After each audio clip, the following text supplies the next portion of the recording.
আফগানিস্তানের বিপক্ষে 2 ম্যাচের টি-20 সিরিজের প্রথম ম্যাচে আগামীকাল মাঠে নামবে স্বাগতিক বাংলাদেশ। এই সিরিজকে সামনে রেখে ইতিমধ্যে টাইগার বাহিনী সেরে নিয়েছে তাদের অনুশীলন।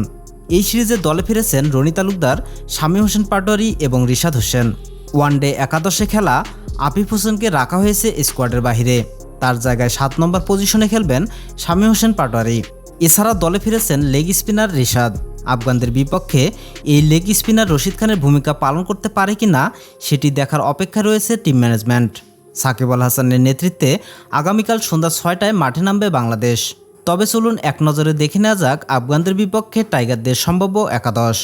লিটন দাস, রনি তালুকদার, নাজমুল হোসেন শান্ত, তৌহিদ হৃদয়, সাকিব আল হাসান, শামীম হোসেন পাটোয়ারি, মেহেদী হাসান মিরাজ, তাসকিন আহমেদ, হাসান মাহমুদ, মোস্তাফিজুর রহমান ও রিশাদ হোসেন। তো দর্শক, টাইগারদের সম্ভাব্য একাদশ আপনাদের কাছে কেমন লেগেছে অবশ্যই কমেন্ট করে জানিয়ে দেবেন আমাদের ভিডিওর কমেন্ট বক্সে। ধন্যবাদ।